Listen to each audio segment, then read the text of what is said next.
Yeah. Let's take it a little under tempo so that we can work on some of those 16th notes. So 71. Things in math or something.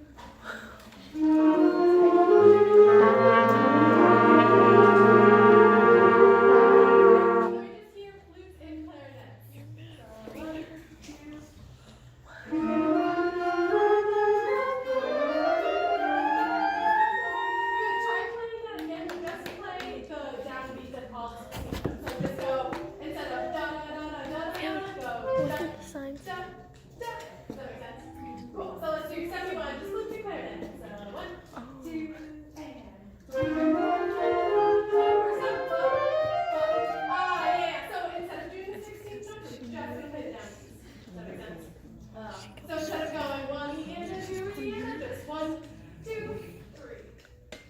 Yeah. Yeah, we're just changing it for right now. So 71. Last time we'll have everything there. 71, 1, 2.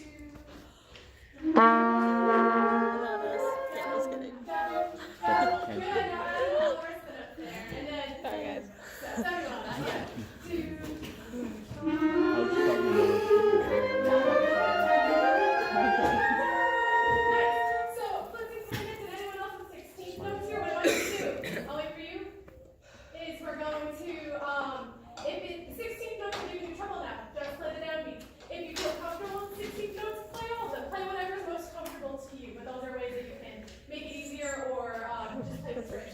So everybody, 71. Everybody, keep going. Just a little.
Awesome. Miss. Thanks. I think We it's should be playing Forte. What's another word for awesome dynamic? Forte. Forte, yeah. So we're playing extremely loud, which is fine because at this section everyone has forte. However, if you don't have the melody, bring it down like 2 notches. So play it like a mezzo piano just because I'm just getting a lot of sound from you. And by the time we end up at, where was that? At 92, we don't have any room to shut up. It's already so loud. So with your pencil, learn at measure 73 that we're going to start at sort of like a mezzo forte. So don't start so loudly there because then we'll have time to grow by the time we get to 92. Yeah.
This time, feet square.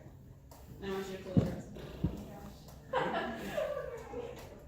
Okay. All of us? You got it. All of us. 73.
Critique. This is, I'm asking you musically, what are some things that you noticed, not about her conducting, but just musically sort of. Yeah, it could be about what you were looking for, your reaction to the conducting, but you're not giving her a lesson. I was looking for like bigger like motion, because like if she would go like this, I'd play lighter, but if she was like, I would know it'd be like, it's like I'm about to push like a lot of air. If she was like, yeah. I was like that, like correlation with my breath. If she was like this, I'm taking small breath, but it's like this, I was going for a big breath. Yeah, so in wind band playing, you feel, let me just translate, you feel that your breath is much more connected to the conductor than maybe in like orchestra playing, right? Because they're not really breathing much. You know what I mean? So like when you have a wind band, like you kind of have to breathe in the style as well, right? Okay. Other things that you noticed or that you were able to react to? She's a teacher. What was different? She probably did orchestra to get that. Yeah. It sounded better. It sounded better. It just sounded better. Why do you think? I don't know, there was a better cutoff at the end. Yeah. And then That's true. Kirsten. I can't like tell what it is, but for some reason I should just have all of it in front of her, like look at what it is she's doing. So like I know that she wants it. Yeah. Did you all hear that? No. Kirsten said, for some reason when Miss Forbetti doesn't have the music in front of her, it makes me want to look up more to see what she's doing and like how she wants it played. Relax it. Relax it. I think the more the conductor is into the music, the more musicians into the music, because it gives off that vibe that it's like Yeah. So when you're practicing a piece, right? The first couple times you read through it, or even like the first month that we're working on it, you're looking hard at your music, right? You're like looking every note, what comes next. You're not sure, you couldn't sing it, right? And you're looking through it. But once we get to a point that you're comfortable with your music, it's kind of there as a guide. Like once I really know a piece on my trumpet, I'm sort of looking at it and I'm reading the music, but I'm not going, that's an A, that's a B, that's a blah, blah, blah. Like you're just kind of looking at it, and your body just sort of knows how to play it after a while. And so you can look up more and you can take the music off of the page. That's the goal. Now, it would be awesome if everyone just memorized their music. I'm not asking you to do that. I think that would be insane as well. But a lot of times in symphonic band, if there's a really difficult passage, I'll make them memorize it with me in class. I'll say, okay, we're going to memorize this. And we'll look at it and then we'll turn, and then all of a sudden, you're just playing and you get rid of all the writing and it's just the music, which is, you can bring it off the page. And that's what we're going for, right? Because otherwise music is just math and that's cool, but it's not why people go to concerts. Like, oh, let's see if they line up all the notes. Like that's not, you want to have this experience, right? So when Miss Brevetti was able to get rid of the music, she was able to have more of an experience. Now, if you're able to know your music well enough that you're using it as a guide, but you're not, you can just experience it and think more about emotion and how your tone is and how you're phrasing, it's a much more wholesome experience. And then you can look up and you guys can actually attract, which is kind of cool. Cool? All right, let's take out Amazing Grace. Amazing.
probably a silly question because we live in the woods, but have you ever gone for like a trail walk in the woods and by yourself or just like, or with somebody, but like it's just kind of a silent moment, and then it starts to just sprinkle a little bit, just a little bit of rain, and so you hear these little, like you're like, is it raining? Like you don't feel it yet because of the tree cover, and then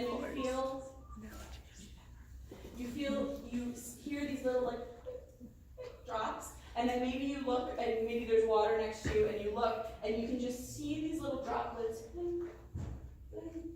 It's not really splashing, but it just disrupts the water just a tiny bit. You know what I'm talking about? Yes. Okay? And it's like super peaceful, and it's just that moment, and you're just kind of like, right?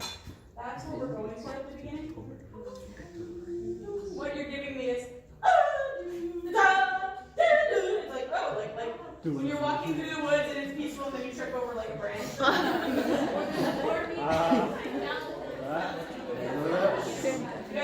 Huh? Alright, You say Dan so, Duffy? saxophone. When you articulate, I want you to almost not use any tongue. Jane, can you demonstrate like a really gentle articulation for us? Like, Even less. Yeah, what do you do? Is your tongue touching the reed at all? It's like, it's like almost touching the reed.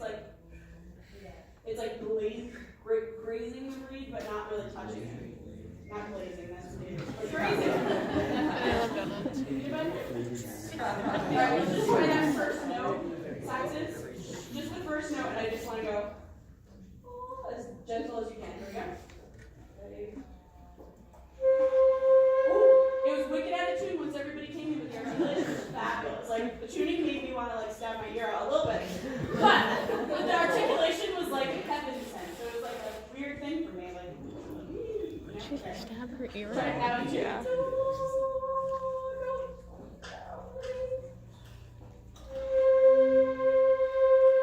That was an excellent articulation. Now, all the articulations in this whole song have to be like that. Put that tenor to it. First note. Ready? Whoa! How about that? Congratulations, you learned how to articulate right. Okay? Really, most of your band music, unless it has an accent on it, you're not going to use much more articulation than that saxophone, okay? In jazz band, you're going to use a lot more. In concert band, not so much. That's more of a classical Such a articulation, fun. right, Jaden?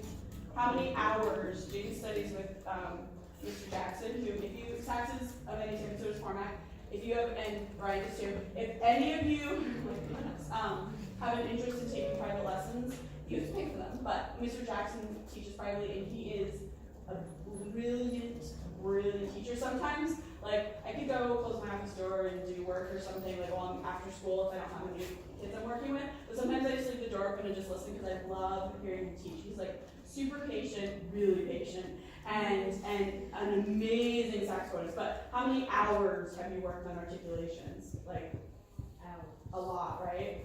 Yeah, because I remember Jaden always was a strong musician. But first year, she came in as a freshman, and there was some harsh articulations going on. And he's like, no, let's try this. But so if you want to be a brilliant saxophonist, you just need to study. That's probably how that happens. Okay, so let's do the beginning part again. Now, you have to articulate on time, too, sax. It can't be in tune. I know.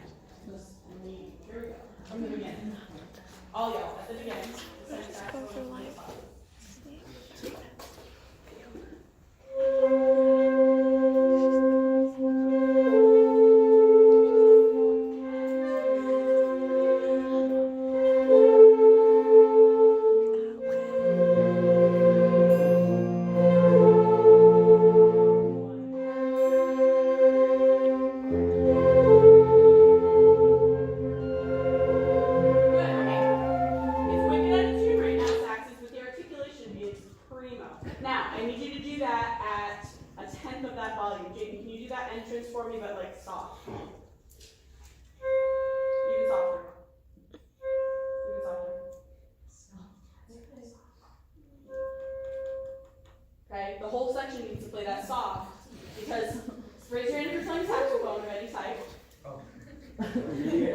It's like a third of the freaking band, okay? And I mean that with lust. They can use like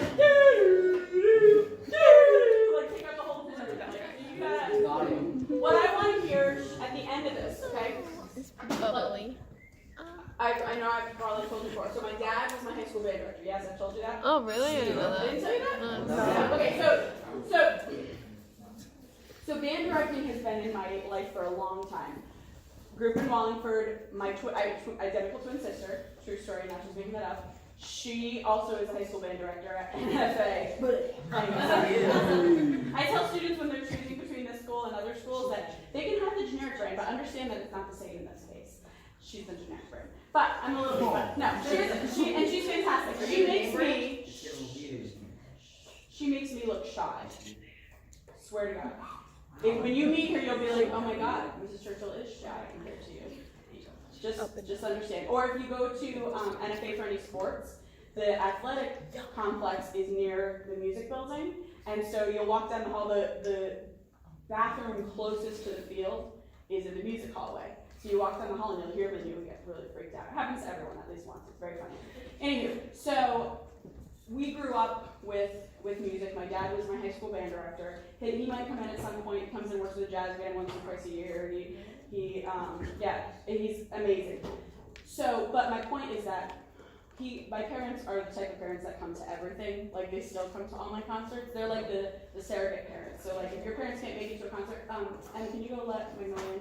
If your parents can't make it to a concert, don't worry, my parents will be there to support you. Like, my parents have missed 2 concerts in my whole life, and I'm not saying this to make you feel bad, I'm just telling you they'll be here for you, because that's how they are. And they come to everything. They've missed one of the concerts, it was a mistake on a date. My dad still feels bad about it. And when I was in college, okay? And one of them was because my younger sister, who lives in Philly, was having her baby shower with the other side of the family. And I was like, fine, you can miss it. So my point is, when my parents come to the concert, okay, the best thing that we can hear from them is, that freshman sax section, oh my God, awesome, right? That's going to be our goal. We want my dad to go, oh, that concert right now, a really nice time, because he's been here. He's done the whole thing. He taught high school band for like 25 years. I want him to say, that sax section, freshman band, they play so well too. Like, and he'll say, I'll wait for it. You'll all be at the stage after the concert going, is that right? That's the goal. If you play with that articulation and then in tune, and in time, I'm telling you, he will be so impressed with that sound, because young alto sax players, especially and tenors, don't play like that. You can, but it takes a lot of focus and work, okay? I'm gonna have you hold off for a second. Let's play this beginning part again. Okay, beginning part again. It's a lot of work to make that normal.